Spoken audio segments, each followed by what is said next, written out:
sigue estando bajo asedio el Estado de Derecho. Nuestro régimen de libertades está en peligro. Los tiranos no aparecen de un día para otro.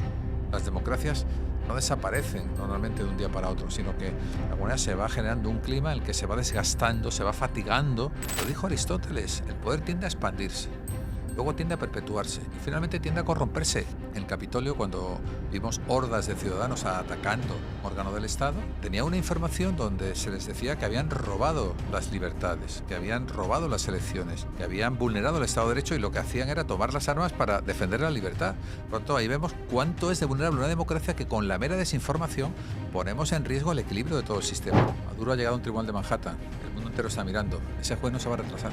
Cada juez debería actuar como si el mundo le estuviera mirando, porque el mundo para ese justiciable es el asunto que tiene en ese tribunal.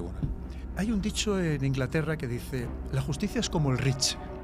Todo el mundo tiene derecho a entrar en ella, solo necesita dinero. ¿O no? O incluso sin dinero también se puede tener buena justicia, Javier.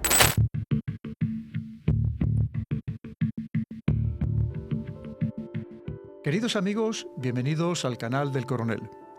Es bien conocido que para que exista una verdadera democracia tiene que existir una buena justicia, y además una justicia con unas características muy particulares. Tiene que ser una justicia justa, valga la redundancia, independiente y además rápida. Y para hablarnos de la justicia y ver si en España es justa, independiente y libre, tenemos con nosotros uno de los abogados más prestigiosos, más reconocidos de España y, me atrevo a decir, de Europa. Pertenece a un despacho más que reconocido, que es Cremades y Calvo Sotelo.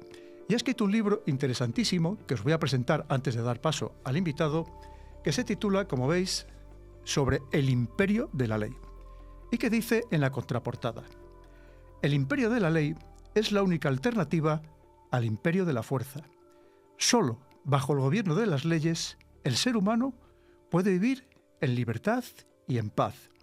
Si no nos sometemos al derecho, la ley del más fuerte, las fauces del totalitarismo acechan y amenazan con devorar la libertad y la convivencia.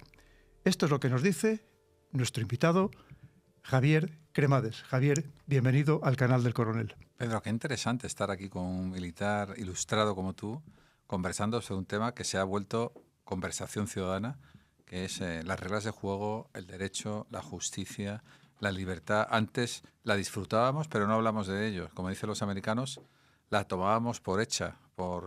Y hoy en día nos preocupa, y eso creo que es interesante porque significa que en el fondo está en peligro. Efectivamente, porque, Javier, si en una democracia, si no existe una verdadera justicia, si no hay un verdadero derecho, lo tenemos muy complicado. ¿Cuál es la situación que tú vives a diario? Tú eres un reconocido jurista, una persona de mucho prestigio, incluso temida en los tribunales, claramente, lo mismo que tu magnífico bufete. ¿Cómo vives tú el día a día de la justicia en España, Javier? Fíjate que para mí el fin último no es la democracia. La democracia es un mecanismo, un instrumento para el fin último, que es proteger la dignidad de cada persona. Y eso solo se consigue cuando hay un Estado de Derecho, cuando gobiernan las leyes. Realmente podemos observar históricamente que hay dos alternativas: gobierno de la fuerza, alguien que tiene la fuerza, alguien que tiene todo el poder, o el gobierno de las leyes. Por ejemplo, estoy seguro que hay muchos oyentes que están desconectados del gobierno. Ese gobierno, si los ciudadanos lo votan en contra, si votan otras alternativas, pasará, pero no pasará porque ellos se quieran ir. Pasará porque la ley obliga a que termine su mandato. Por lo tanto, a pesar de esas tendencias totalitarias, dictatoriales, el derecho ha estado constantemente intentando limitar la acción del poder para que los ciudadanos podamos florecer, para que la esfera individual pueda ser real, para que la libertad realmente fluya. Por lo tanto, la democracia es un sistema que tiene como fin proteger el Estado de Derecho, debajo del cual se encuentra la dignidad de cada persona, no solamente de los inteligentes, de los que tienen un wifi adecuado, sino de los enfermos, de los pequeños, de los mayores, de los fuertes y de los débiles, de todos.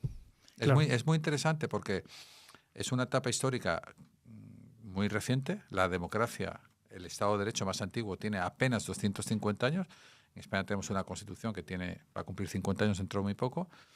Y sin embargo, los miles y miles de años de civilización de la sociedad hemos vivido bajo imperios que nos han dominado a las personas. Ahora somos nosotros y lo podemos perder. Esta es la noticia de hoy, que la Constitución que nos hemos dado, el Estado de Derecho que disfrutamos y que esta generación ha recibido de otra, lo tiene que saber proteger, porque si no, lo puede perder. Claro. Tenemos que ser vigilantes. Totalmente.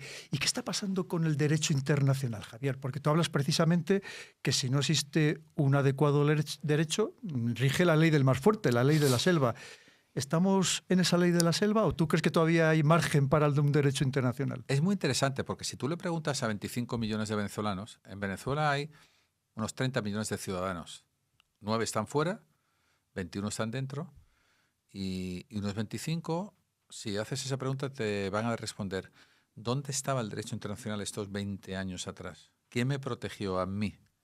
¿Quién puso un límite frente al poder de un tirano o de unos tiranos que estaban arruinando mi vida? Al mismo tiempo, es un debate muy interesante porque lo que hemos visto en Venezuela, que es la extracción de un tirano, ha estado sujeto a las reglas de un derecho. Pasó también con Bin Laden. Un presidente como Obama extrajo también de su domicilio a Bin Laden, lo ejecutó y esparció sus cenizas en el océano. Y la pregunta es, ¿el derecho humanitario está por encima del derecho internacional? ¿El derecho internacional es solo un código de circulación que tiene reglas pero se olvida la dignidad de las personas? ¿O esas teorías, que por cierto nacieron en la Escuela de Salamanca del tiranicidio, pueden seguir siendo eficaces para que la gente alcance su libertad? Por tanto, el derecho internacional va a tener hoy en día realmente una reflexión que hacer. Y es, ¿esto es solamente un consenso entre estados poderosos por encima de las personas o tiene que incluir la dignidad de las personas? Dicho de otra manera, la Corte Penal Internacional, todos aquellos que actuaron, el no reconocimiento, por ejemplo, de Maduro como un presidente constitucional que no lo era, ¿todo eso opera en el derecho internacional? Y por lo tanto, estamos viendo que es un debate súper interesante, ¿no? Hay gente que lo que está diciendo, oiga, esto es el final del derecho internacional, pero otros están diciendo, esto es el comienzo de un derecho internacional que realmente tenga en cuenta también la dignidad de las personas y creo que el debate es muy interesante. Totalmente. ¿Qué te animó a escribir este libro, Javier? ¿Qué objetivo perseguías con el libro? Mira, realmente es un aprendizaje que yo he podido hacer los últimos 6 años, quizá antes también, enseñando Derecho y practicando Derecho, pero sobre todo en estos 6 años que he podido conversar, liderando una asociación internacional de juristas, con personas que estaban al frente de tribunales que para mí eran iconos de la justicia. El Tribunal Supremo de los Estados Unidos, el Tribunal Constitucional Federal de Alemania, el Tribunal Constitucional de Italia. Y cuando yo les preguntaba y les oía, y les pregunté de todo, yo le pregunté al juez Stephen Breyer, ¿qué es el derecho, el Estado de Derecho para ti? Y él me dijo una respuesta, me la dijo, era la época de la pandemia, me la dijo en una conversación por vídeo, me dijo, para mí el Estado de Derecho es cuando un ciudadano X, una persona, acepta la decisión de un juez sabiendo que se ha equivocado, porque conoce de las consecuencias de no hacerlo. Y yo, que soy un español europeo acostumbrado a principios muy abstractos, dije, esto tiene sentido. Y por tanto, lo que he hecho es escuchar, intentar aprender y compartir lo que he visto. Y en el fondo, lo que he visto es que estamos adormecidos ante una situación que está erosionando, debilitando, distorsionando el Estado de Derecho, que es un tesoro que tenemos en nuestras vidas y que podríamos perder si no lo cuidamos. Por tanto, atención, porque ahí también presento casos concretos de cómo se debilita, cómo se descuida, cómo los tiranos no aparecen de un día para otro. Las democracias no desaparecen normalmente de un día para otro, sino que de alguna manera se va generando un clima en el que se va desgastando, se va fatigando, sobre todo una cosa muy interesante que es la conexión de los ciudadanos, de la comunidad política, con el propio ordenamiento, con el propio sistema. Y cuando eso no sucede, es muy frágil y muy vulnerable. Cuéntanos algún ejemplo, sin hacer spoiler del libro, que recomiendo a todos nuestros queridos seguidores que lo lean y que además lo disfruten.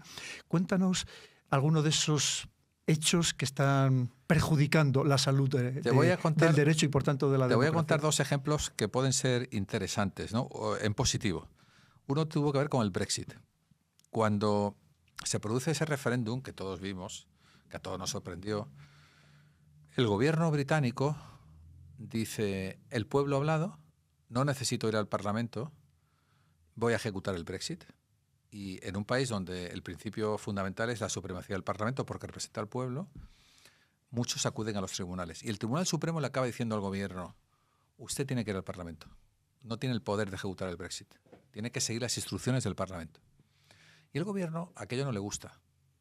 Y un portavoz de la entonces primera ministra Theresa May se va a la BBC y dice en una entrevista muy conocida que hay personas en Inglaterra que piensan que los jueces son parciales. El gobierno dijo no cree que los jueces sean parciales, pero está preocupado porque hay personas que piensan que los jueces son parciales. Lo que me llamó la atención es que al día siguiente y durante muchas semanas la reacción de la sociedad civil fue extraordinariamente vigorosa. Y le dijo al gobierno, usted no se puede ir a la televisión pública a sembrar dudas sobre la independencia del Poder Judicial, porque es esencial para mantener un pilar de la vida en común que es el Estado de Derecho. Nuestras libertades están en juego si usted deslegitima ese Poder Judicial. Y el gobierno tuvo que pedir perdón, porque sembró dudas sobre la independencia del Poder Judicial. Y pongo otro ejemplo que yo creo que también puede ser interesante para entender la fortaleza de... Bueno, uno tiene que ver, por ejemplo, con lo que pasó en el Capitolio. En el Capitolio, cuando vimos hordas de ciudadanos atacando un órgano del Estado, realmente si escarbamos un poco, había un problema de información, de desinformación. Esas personas pensaban, estaban convencidas de que estaban rescatando el Estado de Derecho. Estaban defendiendo el Estado de Derecho. Lo estaban atacando, lógicamente, pero tenía una información donde se les decía que habían robado las libertades, que habían robado las elecciones, que habían vulnerado el Estado de Derecho y lo que hacían era tomar las armas para defender la libertad. Por lo tanto, ahí vemos cuánto es de vulnerable una democracia que con la mera desinformación ponemos en riesgo el equilibrio de todo el sistema. Y un último ejemplo, que tiene, para mí fue muy interesante descubrir. Personas concretas, 2 catedráticas de Harvard de Derecho, defendieron al mismo tiempo que la reforma del Tribunal Supremo de Israel, que era un Tribunal Supremo, digámoslo así, progresista, que estaba siendo cuestionado por el gobierno de Netanyahu, era intocable, no se podía, digamos, erosionar, había que salvaguardarla porque el Tribunal Supremo era el guardián del derecho, y al mismo tiempo estaban proponiendo cambios en el Tribunal Supremo norteamericano en cuanto a su estructura, porque era demasiado conservador. Entonces, no, los tribunales o se respetan o no se respetan. Y pueden ser, en una etapa de la historia, pueden tener una inclinación u otra, pero gracias a Dios, en Occidente hemos tenido muy buenos jueces por lo general. Por cierto, jueces que también están sometidos a la propia ley y la propia Constitución. Termino, mi querido coronel, mi querido Pedro, con 3 tumores que nos acechan y que yo creo que los tenemos. Yo creo que los podemos extirpar, que no son malignos, pero tenemos que cuidarnos. Uno es, ya lo he mencionado, la dificultad de acceder a información veraz. Por eso medios como este son tan importantes. Aquí no tienes censura, no tienes guionistas, eres tú el que eliges libremente con quién conversas, sobre qué conversas. Pero es muy difícil encontrar la verdad, paradójicamente, en la era de la digitalización. Y sin verdad no se puede sostener una democracia. Es imposible que el pueblo pueda tomar decisiones libres si está mal informado. El segundo tumor es el ataque a la independencia de los jueces, sobre todo de los que tienen poder. El Estado de Derecho nace para controlar sobre todo el poder. El poder público solo es legítimamente utilizado cuando se ejerce dentro de la Constitución guiado por la ley.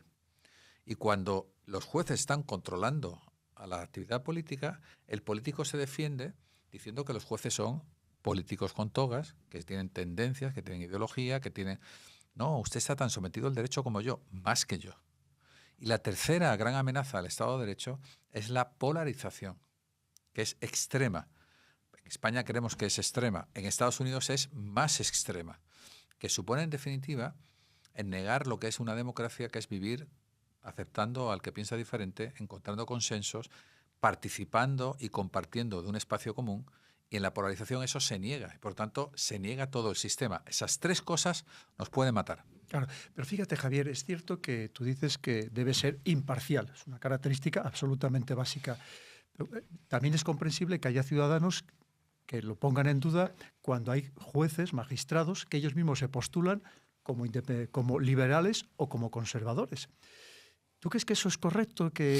Porque yo creo que esas manifestaciones se hacen daño a sí mismos, a la institución, ¿verdad? Estoy muy de acuerdo. O sea, los jueces que son hijos de su tiempo, que pertenecen a una generación, que crecieron en una familia, en una ciudad, con una visión del mundo, tienen derecho a pensar, a tener su tendencia política, pero deben abstraerse de ella. La ley les obliga a ellos. Y además deben evitar lo que tú acabas de decir, de manifestar que tienen una adscripción política, ¿no? Es muy interesante lo que pasó, por ejemplo, con la lucha de los derechos civiles en Estados Unidos. A mí me contó en un podcast una persona a la que quiero mucho, que se llama Andrew Young, está vivo. Es el lugarteniente de Martin Luther King. Antes de ayer se cumplió el aniversario de su muerte. Y esta persona me dijo que la marcha de Selma Montgomery la hicieron, la famosa marcha que culminó, que fue, digamos, el punto álgido de esa lucha para conseguir que los negros pudieran participar en el sistema político, no fueran desegregados y pudieran votar, que eran dos cosas, la desegregación y el derecho al voto. Ellos explicaron que se fueron a Montgomery porque había un juez en el que confiaban y sabían que era republicano, lo habían elegido un presidente republicano, Eisenhower, pero confiaban en él. Y así fue. Ellos sabían que los iban a detener, los iban a tal, pero ese juez enseguida los puso en libertad porque estaban ejerciendo un derecho fundamental, que es el de manifestación, el de participación política, el de protesta. Por lo tanto, claro que sí, los jueces pueden tener su ideología, pero yo tengo que poder confiar en un juez, que tiene que ser, repito, y así se lo obliga a la ley, tiene que ser objetivo cuando aplica el derecho, imparcial, tiene que tener unos criterios de ponderación, de parcialidad, de imparcialidad. Por lo tanto, sí, es muy importante que tengamos una percepción de que la justicia es un sistema que funciona. Si no, nos vamos a rebelar. Si el poder se revela y no lo acepta, ¿por qué lo tengo que aceptar yo? Javier, decía al principio, en mi ignorancia total y absoluta, que yo no soy jurista ni mucho menos, que la justicia, para ser eficaz, debe ser rápida, para satisfacer las necesidades de los ciudadanos y la necesidad del conjunto. ¿Es rápida la justicia o ahora mismo hay una lentitud? Hay veces que realmente es preocupante. Es demasiado lenta. Hay un principio que todos hemos oído y hemos escuchado, los que nos dedicamos al derecho: justicia retardada, justicia negada. Yo lo he vivido con casos, puedo poner 3 o 4 ejemplos. Por ejemplo, uno de los primeros casos con los que pude trabajar fue la indemnización a accionistas minoritarios de Galerías Preciados. Cuando conseguimos una sentencia favorable para ejecutar 27 años después, casi todos los que venían a comprar eran los hijos o los nietos de los que compraron. 27 años después. Sí, porque hubo muchos procedimientos, muchos recursos, entonces es demasiado tarde. La justicia llegó, la justicia funcionó, pero justicia retardada, justicia negada. Hay que hacer un esfuerzo. La verdad es que eso no depende del juez individual, es un problema de la administración de justicia. Los jueces en general son funcionarios que se esfuerzan, que trabajan más de lo razonable, pero tienen toda una administración que ellos no eligen, con un sistema de organización, de digitalización, que está realmente muy atrasado. Por tanto, necesitamos... Lo vamos a ver, por ejemplo, con el caso de Maduro. Maduro ha llegado a un tribunal de Manhattan. El mundo entero está mirando. Ese juez no se va a retrasar. Va a ir a un ritmo, digamos, pausado, como debe ser la justicia, que no se debe precipitar, pero sabe que el mundo le está mirando. Cada juez debería actuar como si el mundo le estuviera mirando, porque el mundo para ese justiciable es el asunto que tiene en ese tribunal. Tampoco puede retrasarse mucho, porque creo que tiene más de 90 años el juez. Además, pero qué interesante, porque es un juez que todos consideran imparcial. Fue nombrado, ya no recuerdo si por Clinton, por un presidente demócrata, pero todos le respetan, ¿no? Ese es un buen juez. Hay un dicho en Inglaterra que dice: la justicia es como el Rich. Todo el mundo tiene derecho a entrar en ella, solo necesita dinero. ¿O no? O incluso sin dinero también se puede tener buena justicia, Javier. Yo oí una vez a un taxista en la ciudad más bonita que tiene Colombia, que es donde Gabriel García Márquez tenía su casa principal, Cartagena de Indias. Y cuando del aeropuerto iba hacia la ciudad, le pregunté al taxista, digo, ¿la justicia? Aquí la justicia solo es para los pobres. Y claro, yo había oído lo contrario, lo que usted acaba de decir, lo que tú acabas de decir, que la justicia es para los ricos, tienes que tener dinero. Y él lo que me estaba diciendo es: la justicia nos exige, nos examina y nos castiga, y solo nos castiga a nosotros. Los que tienen medios están exentos de la justicia, ¿no? Ni una cosa ni otra. La justicia, gracias a Dios, en España no es ni para ricos ni para pobres, es para todos. Para todos. El gran problema de la justicia es que es lenta, pero suele ser eficaz, suele ser imparcial. y suele ser, eso sí, retardada. Por lo tanto, exijamos a los gobiernos que ayuden a los jueces a que tengan más medios para que lo hagan mejor. Pero reconozcamos que tenemos un sistema, por ejemplo, en Venezuela, yo lo he conocido de primera mano, he estado allí intentando participar en el juicio a Leopoldo López y he estado observando esa realidad. En Venezuela no queda ni un solo juez profesional, ni uno, de carrera. Son todos jueces designados por el poder político, por el sistema. Aquí es al revés. Aquí todos los jueces han pasado por una oposición. Unos son más brillantes y otros menos. Pero, gracias a Dios, tenemos unos jueces de los que nos podemos fiar. ¿Cuántos casos ha habido de corrupción de jueces que estén en la cárcel? ¿Alguno? ¿Os acordáis del juez Estevil y de otros? Muy pocos, afortunadamente.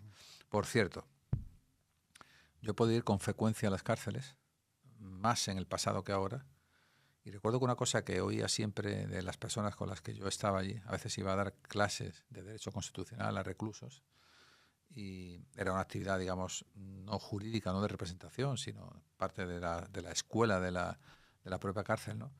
Siempre me decían lo mismo, ¿no? Siempre había habido una corrupción o un error del juez.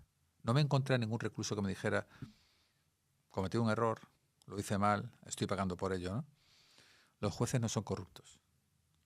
Quizá alguno lo haya sido, pero en cuanto se ha detectado, ha sido expulsado inmediatamente de la carrera por sus propios compañeros, que lo han condenado. Javier, ¿cómo está influyendo y va a influir la inteligencia artificial en la abogacía? Bueno, y en el sistema judicial en general. Ya mucho, hace ya algunos años, que cuando, por ejemplo, un juez tiene que decidir sobre si aplica o no libertad condicional o prisión provisional a un reo, trabaja con la inteligencia artificial. ¿Ah, sí? ¿Qué porcentaje tiene una persona con estas características de que vuelva a delinquir, de que se escape? La inteligencia artificial no es un gurú, no es Dios, pero te da pistas y te puede dar un indicio y el juez puede apoyarse en ella. Y lo mismo nos pasa a los abogados. La inteligencia artificial nos ayuda a ser más inteligentes. Eso sí, nunca nos puede sustituir. Hace falta el genio, la interpretación, la calibración, el desarrollo de todo un caso, la relación con el cliente, con el órgano de justicia, pero va a ser claramente un apoyo formidable para hacer un mundo mejor si sabemos utilizarla.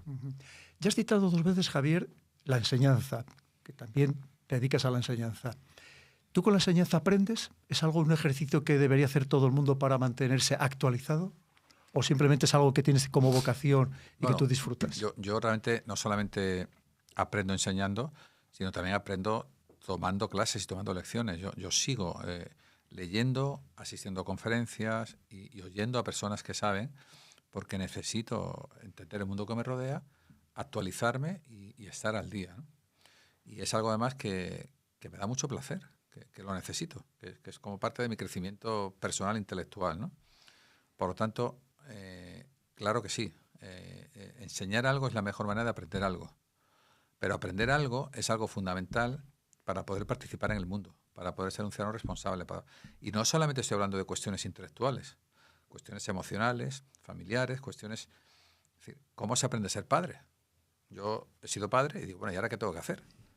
Si me fío de mi instinto, tengo muchos riesgos de acertar y sobre todo tengo muchos riesgos de equivocarme. Por lo tanto, yo quiero también aprender de otros que han tenido experiencias, ¿no? Como digo, a todos se aprende y yo creo que a ser ciudadano también hay que aprender. Este libro sobre el imperio de la ley es un intento, es una propuesta, es una aportación para que lo que yo he aprendido de lo que tengo que hacer como ciudadano, que es sobre todo ser un ciudadano vigilante. Yo recuerdo hace apenas 2 meses, en noviembre estuvo por aquí Stephen Breyer, presidente de la Corte del Tribunal Federal Constitucional de Alemania.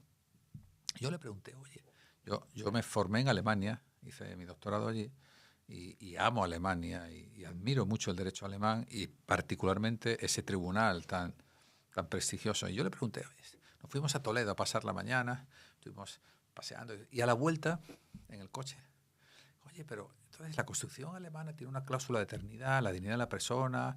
¿Cuál es la seña de identidad de la Constitución alemana? Y él me habló de una de las señas de identidad fundamentales que me dijo, somos una democracia vigilante. Ellos tienen la experiencia del nazismo. Y a través de la soberanía popular, y a través del Parlamento, y a través de toda la Constitución de Weimar, llegaron al nazismo. y dijeron, tenemos que ser una democracia vigilante.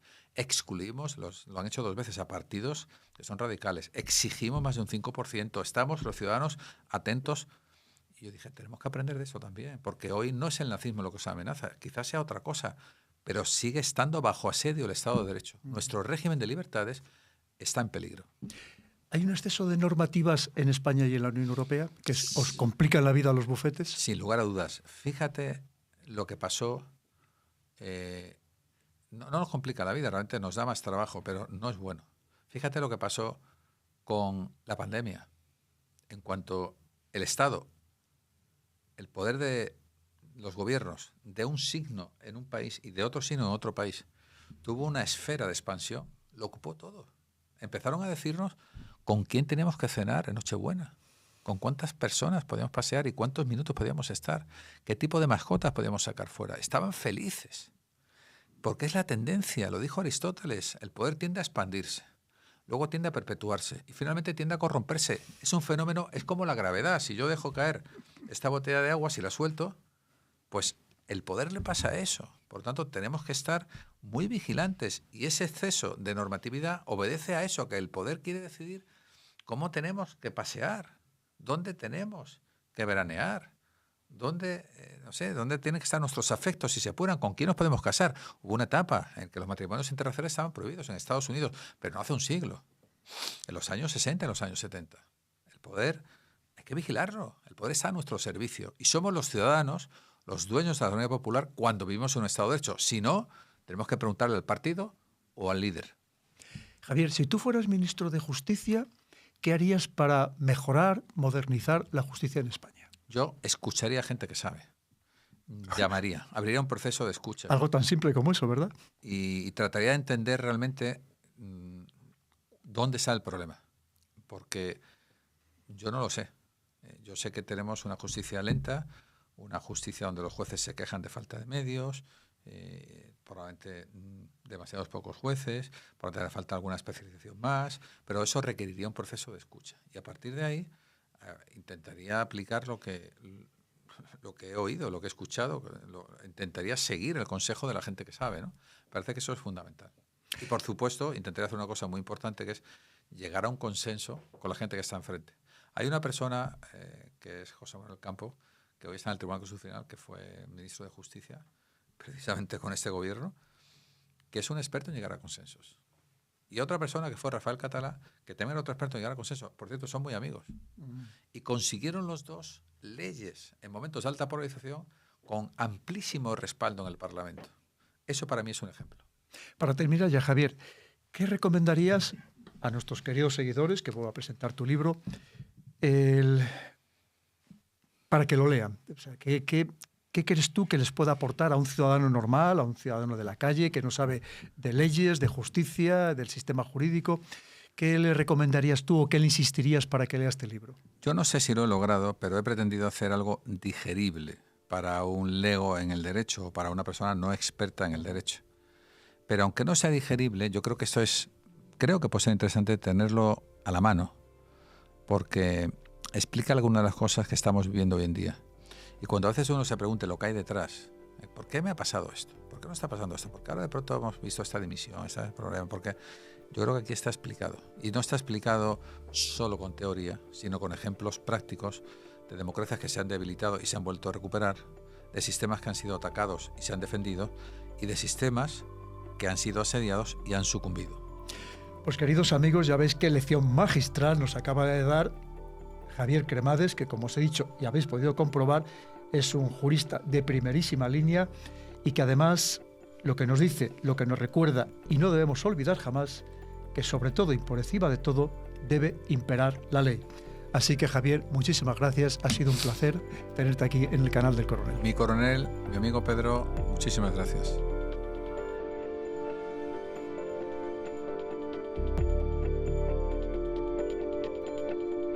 Muchas gracias por tu apoyo al canal.